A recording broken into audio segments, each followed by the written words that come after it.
Buenas, soy Adrián Pozueco. Me encanta la montaña y la playa, me encantan todos los deportes relacionados con ellos. Me encanta desde el senderismo hasta el alpinismo, el surf, submarinismo, y para disfrutar de todo ello, pues soy y vivo en Asturias.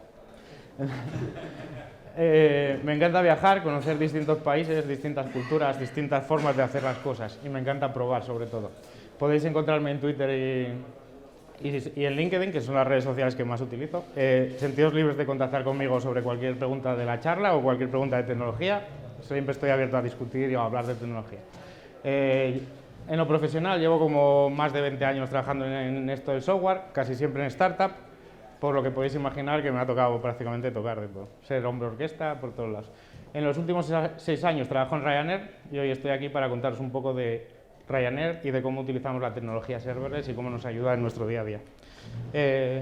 Esta charla nace de una que dio un compañero mío en interna, Marcin Sotkiewicz, vamos a darle 5 céntimos por ella, y la charla fue para explicar a la gente de Amazon cómo utilizamos sus servicios y cómo lo utilizamos. Vamos un poco a contar, para daros un poco de contexto de Ryanair, pues Ryanair es la aerolínea más grande de Europa, tenemos como 2.500 rutas en Europa, sobre todo. Operamos diariamente unos 3.300 vuelos al día y las previsiones son que para el año 2026 vamos a estar moviendo 225 millones de pasajeros y los objetivos son que llegar a los 300 millones antes o en el año 34. Como podéis imaginar, eso es un gran reto. La parte tecnológica de Ryanair, lo que llamamos Ryanair Labs, pues tenemos como 4 centros alrededor de Europa, distribuidos en Irlanda, en Polonia, aquí en Madrid y en Portugal. En total somos alrededor de unos 300 ingenieros y en total en los labs hay unas 500 personas que trabajan con nosotros, ¿vale? En cuanto a los retos a los que nos enfrentamos, pues los podemos agrupar en 2 principalmente. Todo lo relacionado con la web de Ryanair y los sistemas o aplicaciones que necesitamos para el día a día de la aerolínea, para que todo funcione, los aviones despeguen y la gente vuele. Como os podéis imaginar, la web de Ryanair es una de las webs relacionadas con turismo con más visitas del mundo. El año pasado tuvimos más de 1 billón de visitantes. Y para que os hagáis una idea, todo lo que tenemos ahí expuesto lo tenemos cubierto con CloudFront para intentar cachear todo lo que sea posible. Y los CloudFront de Ryanair reciben más de 900 millones de peticiones al día. Las APIs que hay o los backends que hay detrás del CloudFront reciben más de 400 millones de peticiones al día. En cuanto a lo que denominamos Airline Operations, que son esos proyectos internos, por ejemplo, serían sistemas o aplicaciones que pilotos y cabin crew tienen que utilizar antes o después de volar. Toda la comunicación con y desde y hacia aeropuertos, fronteras, todo lo relacionado con mantenimiento de aviones y demás. Como os podéis imaginar, aquí lo realmente importante es la fiabilidad y robustez de estos sistemas. Por ejemplo, si un piloto no puede acceder a algo, pues lo más probable es que el avión se quede en tierra y os podéis imaginar el problema y costes que eso supone. Para todo esto intentamos apoyarnos en toda la parte serverless y ser lo más fiables posibles. Un poco más de historia. En el 2016 todo el software de Ryanair estaba en 3 data centers alrededor de Europa. Servíamos, os podéis imaginar el infiernillo de máquinas virtuales con aplicaciones en .NET, Tomcat y Wars y todo ese tinglado. En el 2017 empezamos la migración a la nube de Amazon, después de intentar modernizar esas aplicaciones. Y a partir del 2018, en torno al 96% de todo el software que tenemos está en la nube de Amazon. A día de hoy, la mayoría de los equipos de Ryanair tenemos la mentalidad de serverless first. En el futuro, con los objetivos que tenemos, la idea es intentar automatizar y mejorar todos los procesos internos de la compañía. Pero vamos a serverless first, que es lo que nos interesa. ¿Qué significa para nosotros serverless first? Pues que intentamos solucionar siempre los requisitos que tenemos basándonos en los recursos serverless de Amazon o las aplicaciones gestionadas por Amazon. ¿Qué quiere decir eso? Que cuando diseñamos una solución, lo primero que intentamos es ver si lo podemos resolver de manera serverless y de la manera más eficiente posible. Si la solución cuadra en cuanto a costes y performance con el caso de uso que tenemos. ¿Qué significa que un recurso es serverless? Pues básicamente significa que no nos tenemos que preocupar de la infraestructura que hay detrás. Básicamente significa que no necesitamos ni aprovisionar ni preocuparnos del mantenimiento de esa infraestructura, simplemente unos parámetros de configuración y básicamente él está rulando solo porque alguien se encarga de mantenerlo. Significa que es seguro y que es altamente disponible en lo general. significa que él se encarga de escalar o desescalar en función de tu demanda. Y lo más importante y complicado significa que pagas por lo que usas. ¿Por qué es lo más complicado? Porque tienes que realmente saber qué y cómo lo voy a utilizar. Esa es la pieza clave para que la tecnología serverless nos ayude. Cuando hablamos de recursos serverless, todo el mundo piensa en lambdas, pero el catálogo de AWS Serverless cubre prácticamente todas las capas del desarrollo. Tenemos persistencia como Dynamo, S3. En la parte de computación tenemos, por supuesto, las lambdas y Fargate. En integración entre aplicaciones tenemos un montón de componentes como Event Bridge, SQS, SNS, API Gateway, toda la parte de Step Functions. En las ayudas al desarrollo, pues tenemos toda la parte de infraestructura como código con CloudFormation o CDK, tenemos toda la parte de observabilidad con CloudWatch, X-Ray, un montón de herramientas que puedes utilizar. En cuanto a seguridad, también nos ofrece un montón de herramientas como los WAF, toda la parte de IAM, la parte de Cognito. Hay un montón de recursos. Ahora os voy a contar un poco sobre algunos de ellos y por qué nosotros desde Ryanair recomendamos su uso, teniendo en cuenta sus pros y sus contras. Para mí, en especial, y para nosotros en Ryanair, la base de datos por excelencia serverless es Dynamo. Dynamo es una base de datos no SQL que es realmente sencilla de crear como infraestructura como código y requiere prácticamente cero mantenimiento. Ella se encarga de autoescalado y tiene una feature súper importante para nosotros que son los streams. Cuando tú habilitas los streams de Dynamo, cada cambio que haces en tu base de datos, en un registro, genera un evento. Otras aplicaciones o servicios de AWS se pueden suscribir a ese evento y realizar acciones. Como podéis imaginar, es una herramienta súper potente para arquitecturas basadas en eventos. ¿Cuáles son los principales contras que tiene Dynamo? Pues a pesar de no tener un esquema estricto como buena SQL, sí que no es muy flexible en cuanto a los índices de búsqueda y las claves de búsqueda. Entonces, casi siempre que tienes que cambiar un índice de búsqueda o una clave de búsqueda, acabas teniendo que crear una tabla nueva y haciendo una migración de datos. Es un poco peculiar. Por eso recomiendo que antes de empezar a utilizarla en producción y hacer una carga masiva, intentemos pensar bien el modelo de cómo vamos a explotar esos datos. Otro problema grave que tiene Dynamo es que si tu caso de uso es un listado completo de lo que sea, Dynamo no es por ejemplo, un listado de aeropuertos, un listado de usuarios, Dynamo no es tu base de datos porque los full scan en Dynamo y las full queries son realmente costosos en tiempo y recursos. Si lo que necesitamos es algo más SQL, pues AWS nos ofrece Aurora Serverless. Aurora Serverless tiene como, digamos, dos sabores, MySQL y Postgres, la que mejor se ajuste a vosotros. En nuestra experiencia, siempre que hemos migrado de una base de datos tradicional a una base de datos serverless, hemos obtenido una reducción de costes. ¿Por qué? Porque casi siempre tienes tu clúster sobredimensionado porque tienes durante el día algún pico de carga que tienes que tratar con él. Aurora Serverless es genial gestionando estos picos de carga, escalando y desescalando, con lo cual tienes una reducción de costes casi siempre. La migración de un clúster tradicional y el mantenimiento es realmente sencillo porque no deja de ser una base de datos SQL como MySQL que siempre tenemos. Los principales peros de Aurora Serverless, pues el famoso cold start. Si tu base de datos no tiene un tráfico constante, puede ser, dependiendo de la configuración que tengas, que se llegue a apagar del todo. Entonces, la primera petición que le vuelva a llegar tiene que saber lidiar con ese tiempo de despertar la infraestructura. Simplemente es ajustar tus clientes para que puedan hacer retries o simplemente esperen un poco más de tiempo. Otro pero bastante importante que nos hemos encontrado es que si el cliente de tu base de datos serverless es una lambda y sobre todo con Go, no se gestiona bien el cierre de las conexiones. Lo puedes intentar resolver programáticamente, pero es bastante complicado y Amazon tiene un servicio que te ayuda a mitigar estos errores, pero este servicio también tiene un coste adicional, entonces es un poco nice. Y otro de los peros que nos hemos encontrado es cómo se calculan los costes de Aurora Serverless. Tú cuando tienes una base de datos tradicional, simplemente pagas por n instancias y todo está incluido. Al ser un servicio de serverless, tú pagas por lo que realmente estás utilizando. Ahora os voy a enseñar cómo nosotros lo aprendimos. Habíamos migrado una base de datos tradicional a una base de datos serverless. La base de datos tradicional nos estaba costando, no sé si funciona el puntero, no. La base de datos tradicional nos estaba costando en torno a los 10 euros al día, más o menos. Con las métricas que observamos le pusimos una configuración de que pensamos que entre 2 y 8 unidades de capacidad, que es como se configura Aurora Serverless, podíamos gestionar la carga que teníamos durante el día. Todo fue genial, lo pusimos en producción, vimos que iba genial y que la base de datos estaba por debajo de 5 euros, lo cual todo el mundo estaba feliz.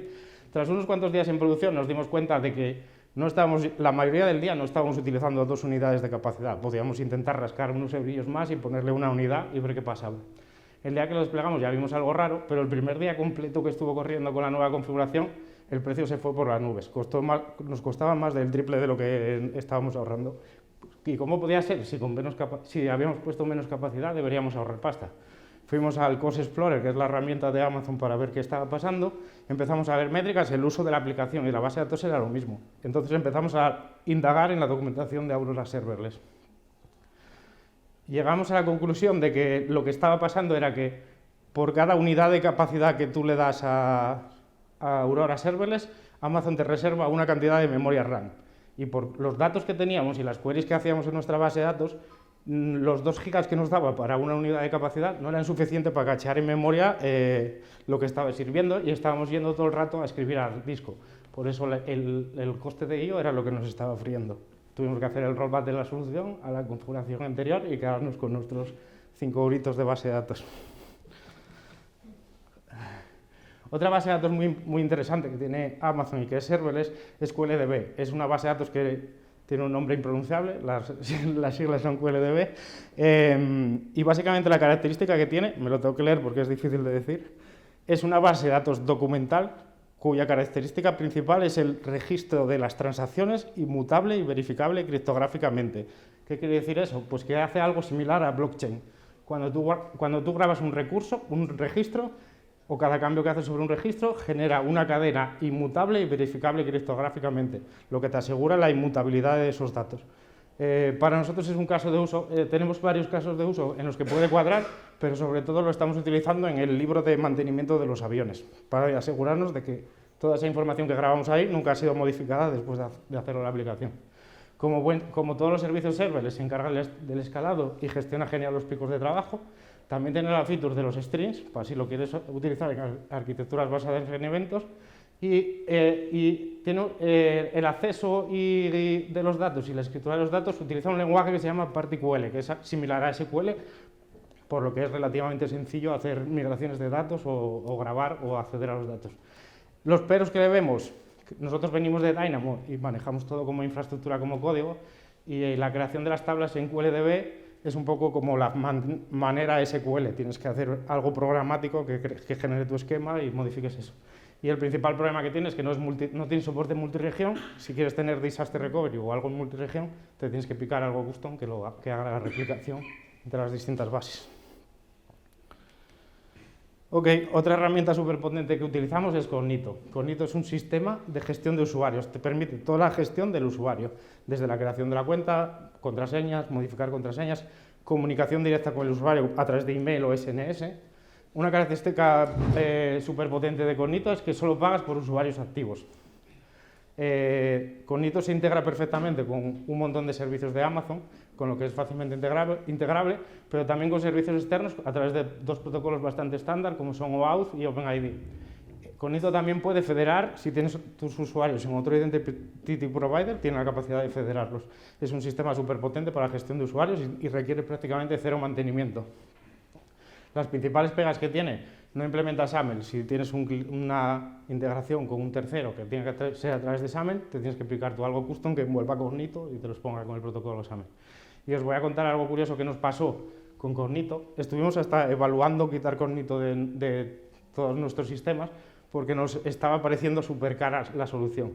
Nos dimos cuenta que Cognito tiene una funcionalidad que se llama Advanced Security Features, que provee el traqueo de todas las acciones que hace el usuario. O sea, si se loga, si cambia la contraseña, si hace cualquier cosa. Y en base a esas acciones incluso puede tomar automáticamente acciones inteligentes si detecta que se ha logado desde una IP extraña o alguna estrella de esos. Pero esa feature es súper cara.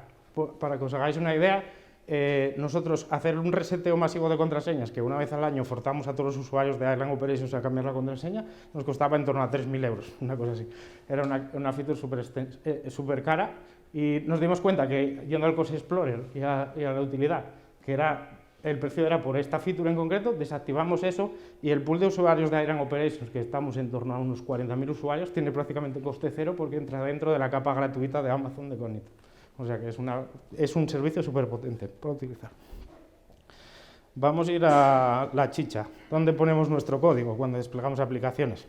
Sé que está súper de moda Kubernetes y gestionar clúster y demás, y que os gusta mogollón, pero a mí me gusta más programar. Entonces, si tienes tus aplicaciones containerizadas y no quieres meterte en el jaleo de gestionar clúster, de si mi contenedor va a caber en el nodo, de si voy a tener memoria, para desplegar o no, Kubernetes ECS con Fargate es tu solución. Es realmente sencillo de desplegar, solo tienes que definir tu servicio, decirle: tengo este servicio, quiero tantas tareas que son tantas tareas o contenedores y estas reglas de autoescalado. Te desentiendes y el servicio va a funcionar. Realmente sencillo, realmente te facilita la vida. Para que os hagáis una idea, nuestra migración desde máquinas virtuales de aplicaciones, desde máquinas virtuales a contenedores con Fargate, nos permitió bajar el tiempo de aprovisionamiento en un 96%. Es un servicio realmente rápido y realmente fácil de desplegar. El problema es que no es un servicio económico. Aquí os pongo una slide del Course Explorer para que os hagáis una idea. Esto era lo que nos venía costando una aplicación cuando estaba desplegada en máquinas virtuales y básicamente nos hemos ido un poco por encima. Pero te facilita realmente la operativa del día a día. Vamos al rey por excelencia del serverless, son las lambdas. Lambdas es un servicio súper potente de Amazon de computación para poner tu código y hacer cualquier tipo de aplicación. Las lambdas se encargan de balancear la carga, se encargan de autoescalar, gestionan automáticamente los errores. Cuando una lambda falla, tiene varios reintentos automáticamente y tiene un montón de métricas sobre cada invocación de la lambda. Tú tienes algo desplegado con lambdas y vas a CloudWatch y tienes prácticamente visibilidad de todo lo que pasa dentro de la lambda y todo lo que se está ejecutando. ¿Cuáles son los principales problemas de la lambda? Si el flujo de tu aplicación no es constante, pasa lo mismo que con casi todos los servicios serverless. Tienes que lidiar con ese cold start de que la primera llamada tiene que esperar a que toda la infraestructura despierte y empiece a funcionar. Otro de los peros que tiene Lambda, tienes que saber qué estás ejecutando, porque tiene ciertas limitaciones en cuanto a memoria, CPU y tiempo de ejecución. Tienes que ser consciente de que esta configuración que pongas de memoria, CPU y tiempo de ejecución también impacta en los costes que vas a tener en el Lambda. Entonces tienes que ser súper consciente de que estás poniendo en Lambdas. Y otro problema que puede ser un problema o más bien una quejilla, es que si empiezas a poner lambdas por todos lados puedes acabar con un sistema súper distribuido. Si no tienes bien trillado tu sistema de monitorización y trazabilidad, puedes acabar en el infierno sin saber qué pasa en tu sistema. Entonces, si la gente ya se queja de operar microservicios es complicado, pues si tienes un sistema súper distribuido tienes que tener muy buena observabilidad y saber muy bien qué está pasando. Por eso, lo que nosotros desde Ryanair recomendamos es intentar repensar las aplicaciones lo más posible basadas en eventos, o sea, aplicaciones event-driven, y lo más asíncrono posible para poder lidiar con los cold start. Que no quiere decir que solo se pueda hacer cosas asíncronas con lambdas. Puedes hacer operaciones totalmente síncronas y servir cualquier tipo de aplicación con lambdas. Para que os hagáis una idea, Lambda es un servicio súper económico. Nosotros internamente nos hemos creado un calculador comparador en el que, como veis arriba, puedes configurar varios parámetros. Aquí tenemos todos los tipos de computación que ofrece Amazon a día de hoy. En la parte de arriba de la izquierda puedes configurar la parte de lambdas. Si estás en la parte de la capa gratuita, la región en la que quieres, qué tipo de tareas desplegarías en ECS, qué tipo de RAM utilizarías con AppRunner y el tipo de instancias si tuviésemos máquinas virtuales. Y como veis, para que los costes de Lambda lleguen al coste diario de 2 máquinas virtuales en spot o reservadas para 3 años, tienes que irte por encima de 80 millones de peticiones al día. Lambda es un servicio realmente económico. ¿Qué pasa? Que cuando empiezas a partir tu flujo en Lambda, a lo mejor no tienes solo una lambda dentro de tu flujo, entonces estos 80 millones de peticiones empiezan a partirse, a dividirse entre tantas lambdas como tengas en tu flujo. Tienes que ser consciente de cuál es tu arquitectura y qué estás ejecutando, si quieres que tu aplicación sea un success con lambdas. Estos son algunos de los recursos que nos simplifican la vida a nosotros diariamente en Ryanair. no son los únicos serverless ni son los únicos que estamos utilizando.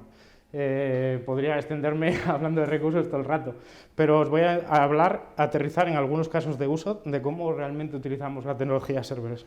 Por ejemplo, el primer caso de uso que os quiero contar es la típica aplicación o microservicio legacy que tenemos, que prácticamente no se usa ya en ningún flujo de producción, pero sigue habiendo algún flujo que pasa por él.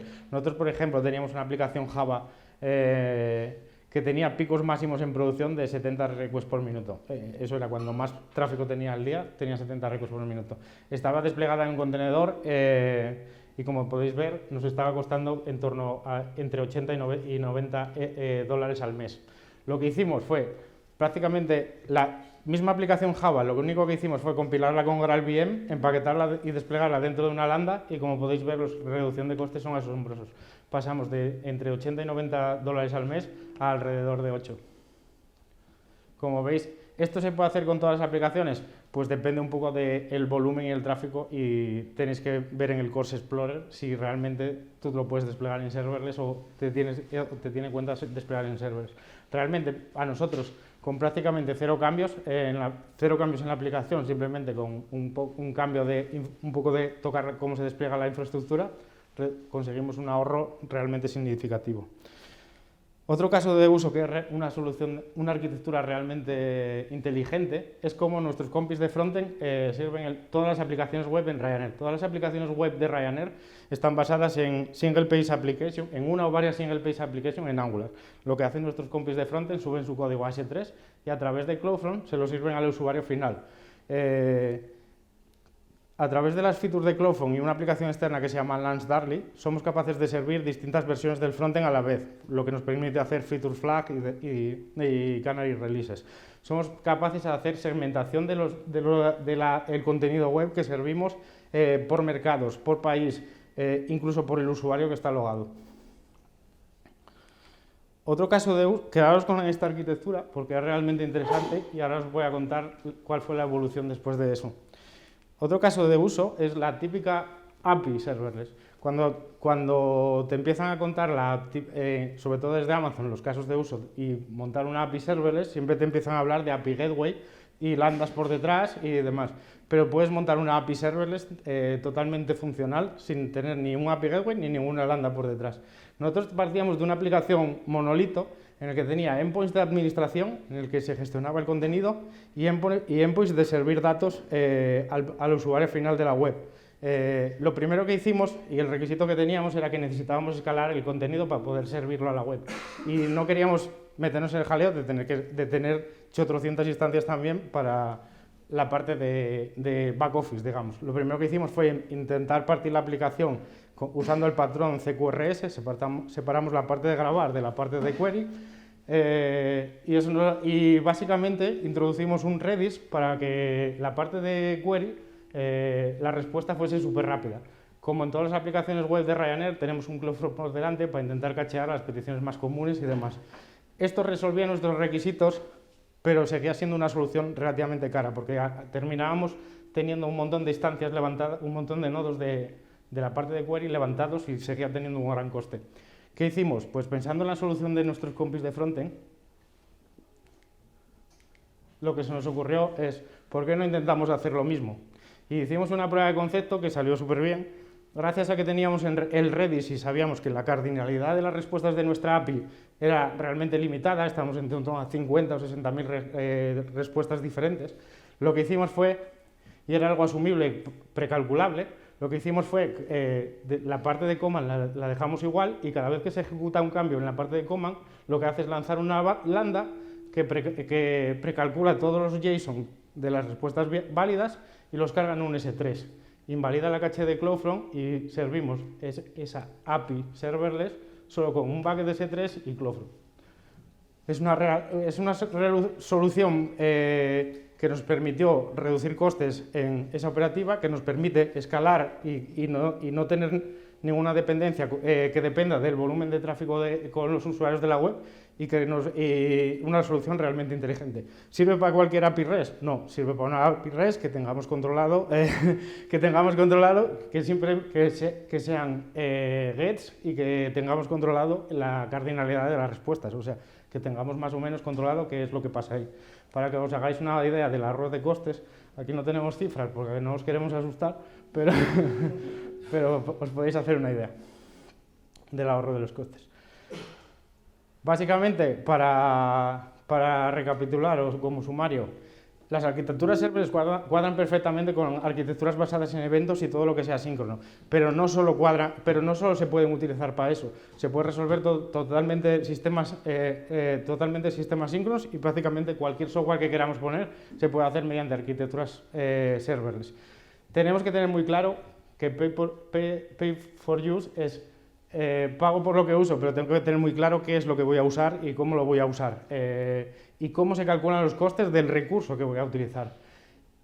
Como recomendación, hacer cambios lo más pequeños posibles y hacer lo que en Ryanair llamamos baby steps y monitorizar cada cambio en producción, no solo de performance y rendimiento, sino que monitorizar los costes, porque a lo mejor llega un momento en el que esta solución que tengo serverless llega un momento en el que tengo tanto volumen de tráfico que ya no me cuadra económicamente y tengo que pensar otra cosa.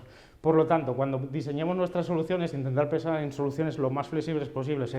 Por ejemplo, si creamos una API REST, podemos crear una API y cada endpoint de la API puede ser una lambda distinta, pero si creamos solo una lambda que pueda gestionar varios endpoints, si llega un día en el que tenemos mucho tráfico, esa misma lambda que tenemos desplegada la podemos empaquetar y desplegarla con contenedores en otro tipo de infraestructura y resolver eso. Por lo tanto, intentar pensar en las soluciones de la manera más flexible posible en caso de que tengamos que pivotar nuestra infraestructura hacia otra cosa, nos suponga tener que reescribir todo. Y básicamente así es como la arquitectura serverless nos ayuda en Ryanair. Y aquí os dejo algunos links como el comparador, podéis acceder a ese comparador de sistemas de computación. El segundo link son el equipo de serverless de AWS tiene esa página con patrones de arquitectura serverless con ejemplos de infraestructura como código y que te pueden dar muchas ideas de cómo resolver requisitos que tú tienes. Y aquí hay algunos posts de algunos de mis compañeros que hablan sobre algunos de los temas que os he contado un poco más en detalle. Si queréis, voy a intentar colgar las slides en LinkedIn y podéis tener acceso en ellas. Y nada, muchas gracias por venir. ¿Os habéis planteado que vais a hacer cuando seáis tan grandes que eso salga muy caro? Por ejemplo, caso Dropbox, que tuvieron que volver a premis y ese tipo de cosas. Pues en principio no, tampoco hemos relativamente los costes de operativa que tenemos a día de hoy, relativamente comparado con los costes que nos podía tener on-premise, pues no se comandaría, porque para tener toda esa cacharrería on-premise necesitas mucha gente manteniendo eso y mucha capacidad. Entonces habría que hacer un estudio de comparación. A día de hoy lo que hemos hecho ha sido salirnos del on-premise hacia el cloud, así que no, de momento no nos lo hemos planteado. ¿Tienes una idea aproximada del coste que tenéis cuando erais on-premise con el que tenéis ahora? Pues no, porque empezó antes de que yo aterrizase, pero... Es imposible calcular porque la empresa crece. Claro, incluso tienes que pensar que no tenemos los mismos recursos. Hemos creado un montón de aplicaciones más, que hemos automatizado un montón de procesos que antes eran manuales y ahora son aplicaciones tanto mobile como tal. O sea, sí. Cuando hablabas de serverless first, has dicho hay escenarios en los que no vale la pena, porque hay que pensar si hay escenarios en los que no se vale la pena. Sí, como te digo, a lo mejor desplegar tus aplicaciones con Fargate llega un momento en el que tú no tienes un volumen de tráfico tan bajo como para ser una lambda, pero no tienes un volumen tan alto como para que te compense ir al coste de Fargate. A lo mejor tienes que ir a ECS con un clúster EC2 que tú tienes que gestionar el clúster y tal. Ahí no estás yendo a serverless, pero lo que tienes es que tener controlada tus métricas y ser consciente de cuándo tienes que pivotar entre las dos arquitecturas. ¿Okay? Creo que había otra pregunta por ahí. No sé. ¿En algún momento serverless o de Kubernetes? No. Y Kubernetes implica la complejidad de operación. Tienes que mantener el clúster, tienes que tener un tío 24 horas mirando las métricas de Kubernetes. Para saltar entre microservicios o lambdas a ser de posiciones que tenéis en caso de ¿Cómo tomáis la decisión de ahora me Pues básicamente monitorizando el AWS Cost Explorer. monitorizando y sabe cuándo tiene que Los equipos, reglas. los equipos son, nosotros tenemos un proceso que mensualmente tenemos la revisión de costes. Recuerda que somos low first y intentamos ajustar el dinero. Entonces es parte de, digamos, del desarrollo de la gente, de los senior, desarrolladores senior, el monitorizar las... Y la posibilidad de luz. Eso es. Para DevOps y observabilidad, como habéis planteado, Utilizamos OpenTelemetry y tenemos todo integrado con... Tenemos, bueno, hay alguna solución distinta, pero estamos intentando instaurar OpenTelemetry en todas las aplicaciones y básicamente nos apoyamos un montón en CloudWatch y luego por detrás utilizamos New Relic para, como el backend de todas las métricas. Cuando habláis de streams, que creo que los servicios de Amazon escucháis sobre esos eventos. Claro. O sea, eso te da, por ejemplo, una tabla de Dynamo puede ser el punto central de tu aplicación y cada vez que hay un cambio sobre Dynamo, eso puede lanzar el stream de eventos y una o varias aplicaciones se pueden suscribir a ese evento y reaccionar a lo que pase.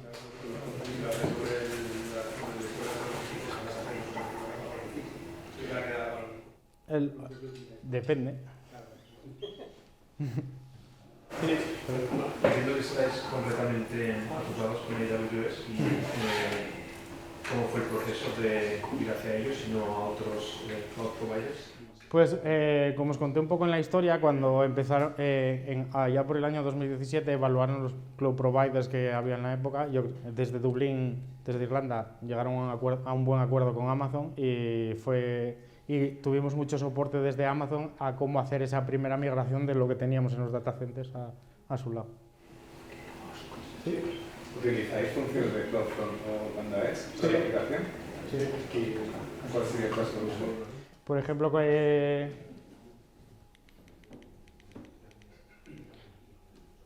que me he pasado. Vale, cuando servimos el frontal de la web, con Lambda Edge, lo que hacemos desde Cloud, lo que hacemos con Lambda Edge utiliza la API de Lance Darley y ve qué versión de la aplicación tiene que utilizar. Ese es uno de los casos de uso. Y luego las APIs de la web están cubiertas también con CloudFront y tenemos como un single domain que al final es CloudFront y dependiendo del path que pida, con Lambda Edge redireccionamos a un backend o a otro en función de lo que se vaya pidiendo. Tenemos varios casos de uso de Lambda Edge. Cambiando la orilla. Sí. O sea, defines comportamientos, tienes varios orígenes, defines comportamientos y...